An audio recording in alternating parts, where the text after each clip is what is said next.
Halo, Assalamualaikum warahmatullahi wabarakatuh. Kenalkan, nama saya Febri Herdansah, NIM 1E1221995. Di sini saya akan mempresentasikan hasil kerja kelompok dari kelompok 3 yang mana dengan mata kuliah pengantar sistem informasi yang diampu oleh Bapak Tri Suratno Skomenkom.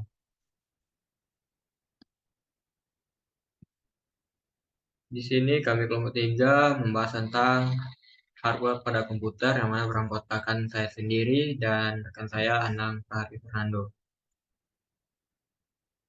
Adapun tujuan belajar dari presentasi kami ini yang pertama itu mengidentifikasi jenis-jenis utama dan kegunaan dari sistem mikrokomputer itu, yang mana mikrokomputer memiliki eh, banyak sekali jenisnya, dan ada juga sistem skala menengah dan sistem mainframe pada komputer tersebut. Yang kedua, membahas tentang menyebutkan garis besar teknologi utama dan kegunaan periferal komputer untuk input, output, proses, dan penyimpanan. Yang ketiga, mengidentifikasi dan memberikan contoh komponen dan fungsi sistem komputer. Yang terakhir, mengidentifikasi sistem komputer dan periferal yang akan Anda gunakan atau yang direkomendasikan untuk suatu bisnis, dan menjelaskan alasan Anda untuk memilih sistem komputer dan periferal tersebut. Masuk ke bagian 1 mengenai sistem komputer dan sistem komputer tentang pemakai akhir dan komputasi komputer pada perusahaan. Semua komputer adalah sistem input, pemrosesan, output, penyimpanan, dan pengendalian. Dalam bagian ini kita akan membahas tren, aplikasi, dan beberapa konsep dasar dari berbagai jenis komputer yang digunakan saat ini.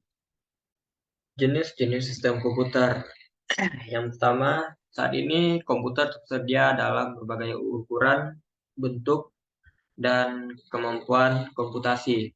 Perkembangan hardware dan software yang sangat pesat dan perubahan kebutuhan pemakai yang mendorong munculnya model komputer baru, dari kombinasi telepon seluler dengan ukuran yang sangat kecil hingga mainframe multi CPU yang sangat besar untuk perusahaan. Jenis yang pertama itu adalah sistem mikrokomputer, yang kedua sistem skala menengah, yang ketiga sistem komputer mainframe, dan sistem superkomputer. Sistem mikrokomputer.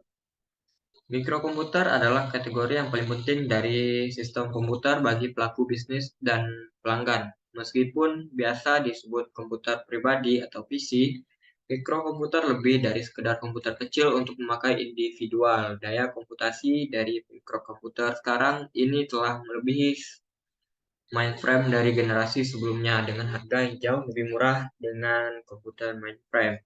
Jadi, mikrokomputer telah menjadi tempat kerja profesional yang kuat bagi praktisi bisnis. Kebanyakan mikrokomputer adalah desktop yang didesain untuk meja kerja atau laptop yang mereka yang inginkan, PC yang kecil dan mudah dibawa untuk aktivitas kerja. Berikut saya tampilkan gambar mikrokomputer tersebut.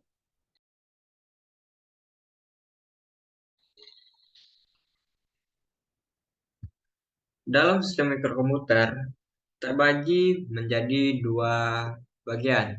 Yang pertama ada komputer jaringan. Komputer jaringan adalah kategori mikrokomputer yang didesain untuk digunakan dengan internet oleh staf administrasi, pegawai operasional, dan staf lainnya yang memiliki kemampuan komputer yang khusus atau yang terbatas. Salah satu yang menarik dari komputer jaringan adalah rendahnya biaya pembelian, pembaharuan, perawatan, dan dukungan jika dibandingkan dengan PC fitur penuh. Yang kedua adalah terminal komputer. Terminal komputer dimaknai dengan tempat terjadinya lalu lintas terjadi dari satu personel komputer menuju personel komputer. Sebuah PC bisa menjadi terminal bila PC tersebut berperan sebagai server dalam sebuah jaringan komputer. Sistem yang kedua adalah sistem skala menengah. Sistem skala menengah telah menjadi populer sebagai software jaringan berdaya tinggi untuk membantu mengolah situs web yang besar. Sistem skala menengah pada awalnya disebut mini komputer yang digunakan untuk penelitian ilmiah, sistem instrumentasi, analisis teknik, serta pengawasan dan pengendalian proses industri. Sistem skala menengah juga digunakan sebagai server tingkat dasar (front-end server) untuk mendampingi komputer mainframe dalam pemrosesan telekomunikasi dan manajemen jaringan.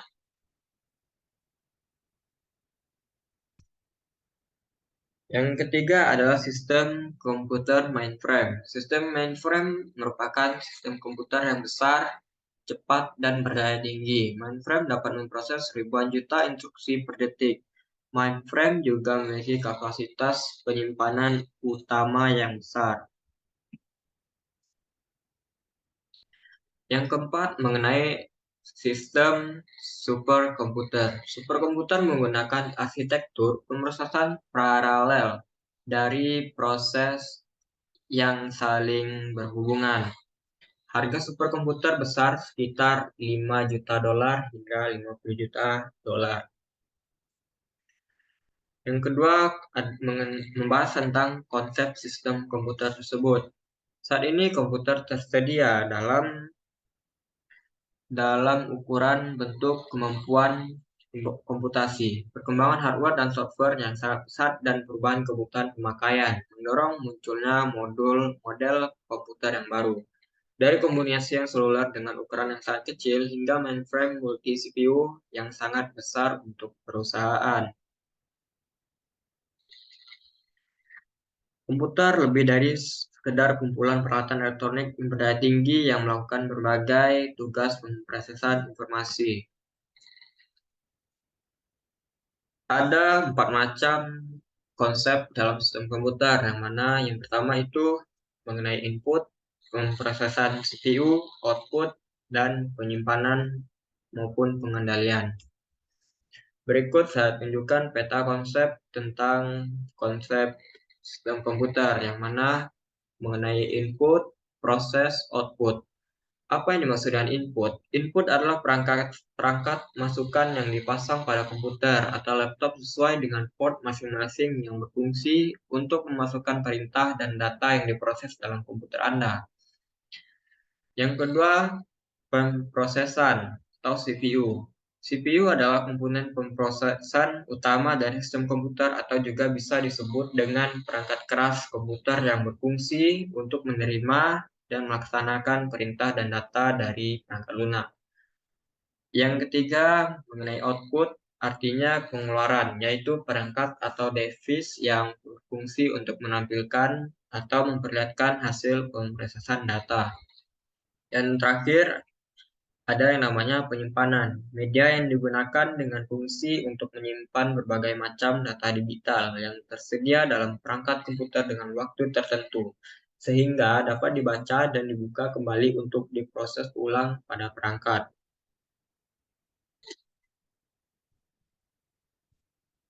Kecepatan pemrosesan. Seberapa cepat sistem komputer itu? Dulu kecepatan operasional komputer dihitung dalam milidetik, 1/1000 dari 1 detik. Kemudian mikrodetik, 1/1000 dari 1 detik. Sekarang komputer memiliki kecepatan nanodetik, 1/1000 dari 1 detik. Dan pikodetik, 1/1000 dari 1 detik. Sebagai analoginya, kami memberikan contoh jika seorang yang berjalan dengan kecepatan 1 langkah per nanodetik akan dapat mengelilingi dunia sebanyak 20 kali dalam 1 detik. Kemudian bagian 2, mengenai periferal komputer. Apa yang dimaksud dengan periferal komputer itu?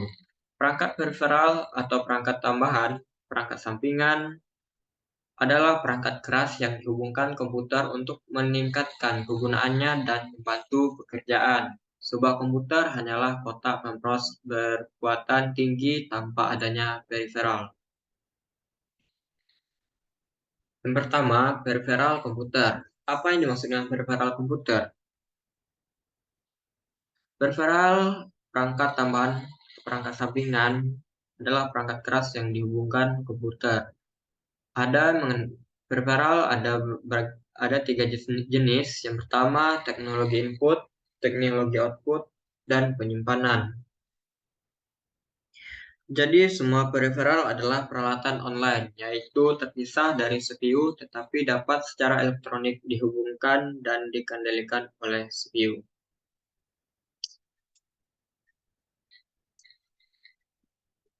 Jenis peripheral yang pertama adalah teknologi input.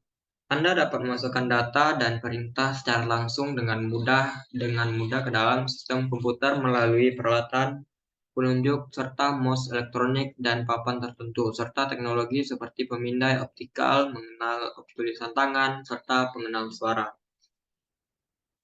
Yang pertama, teknologi input itu ada alat penunjuk. Keyboard masih merupakan peralatan yang paling banyak digunakan untuk memasukkan data dan teks ke dalam sistem komputer. Tidak hanya keyboard, banyak peralatan penunjuk seperti mouse dan papan sentuh yang memungkinkan Anda dengan mudah memiliki dari pilihan menu dan tampilan. Yang kedua, komputasi berbasis pena. Anda dapat menggunakan pena digital sebagai peralatan penunjuk untuk menggunakan dan menggambar menulis di atas permukaan yang sensitif terhadap tekanan dari suatu tabel. Grafis, tulisan tangan, atau gambar Anda diubah ke dalam bentuk digital oleh komputer. Yang ketiga ada sistem pengenal suara. Peralatan pengenal suara dalam lingkungan kerja memungkinkan operator melakukan entry data tanpa menggunakan tangan mereka untuk mengetik data. Pengenal suara merupakan metode yang paling mudah dalam memasukkan data. Yang kedua, teknologi output. Komputer memberikan informasi bagi Anda dalam berbagai bentuk, tampilan video, bahkan dokumen cetak. Output video itu adalah tampilan jenis yang paling umum dari output komputer. Banyak komputer desktop masih bergantung pada monitor video yang menggunakan teknologi cabang cahaya yang hampir sama dengan gambar yang digunakan di TV rumah. Yang kedua, output tercetak.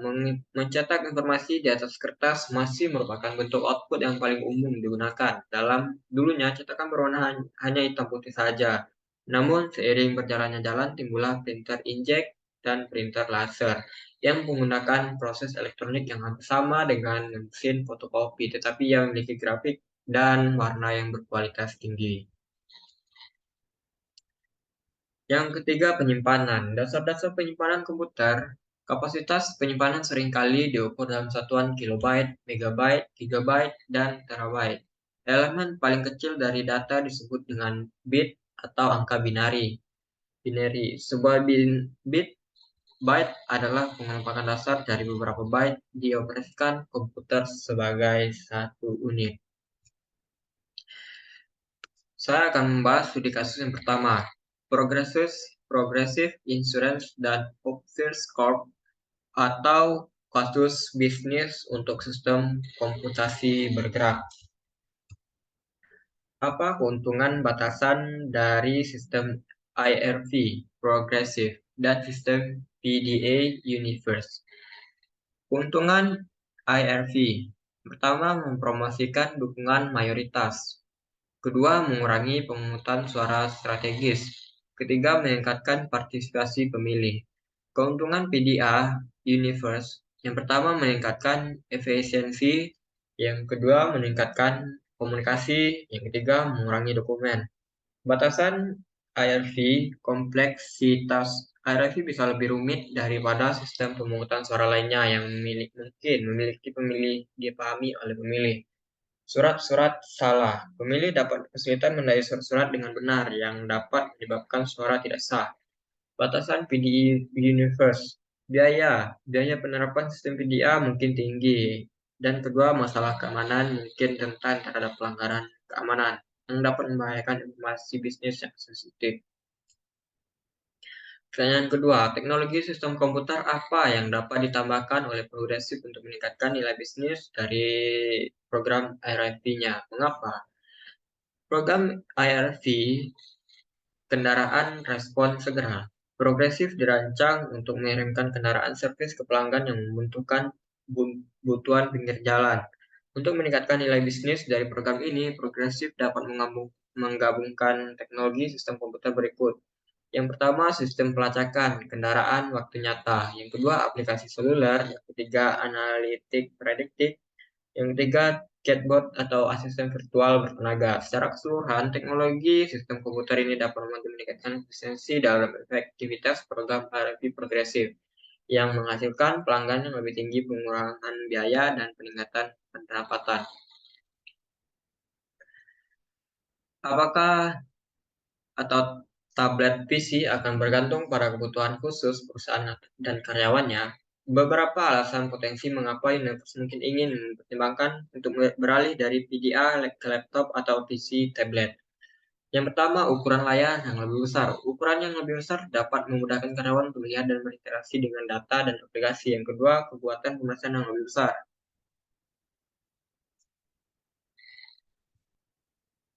Gila 10 menit, Cuk. Itu gimana? Masih lanjut ya?